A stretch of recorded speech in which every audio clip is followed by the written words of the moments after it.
All right, we've got crude oil continuing to consolidate on a Tuesday and trading inside yesterday's range. So we'll have an inside day today in a downtrend in crude oil. But before we go further, a quick word from our sponsor.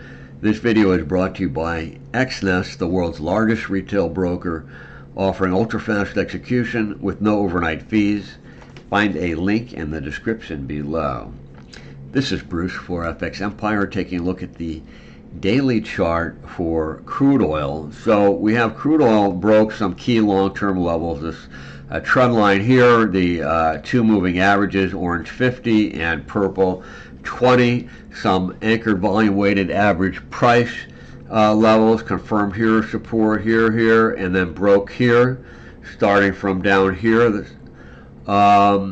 And now we have this descending consolidation pattern through key support levels, but there's no momentum to the downside. So this is kind of what you see in a wedge type pattern. And we also have a potential double bottom here. So I'm not speculating which is going to happen. I think we have to be prepared for a continuation to the downside or a short-term reversal to test resistance to the upside. Let me start with that because we have a potential double bottom here. If crude could rise above the 64.18, this minor swing high right there, and then it heads into potential resistance up to the purple 20 moving average, currently at 65.80 or so, confirmed by this anchored VWAP area as well, and support, resistance, support,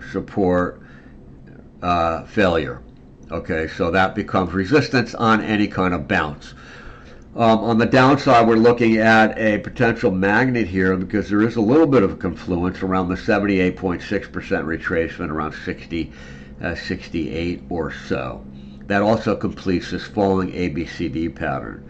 Or I should say one of the projected targets, the 78.6% projected target, which has a harmonic relationship in that case with the AB leg.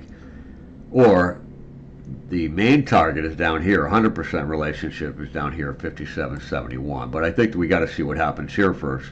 There's also all this support zone here that is not well identified, but it's rough anyway around that. So that gives it a little bit more credence anyway.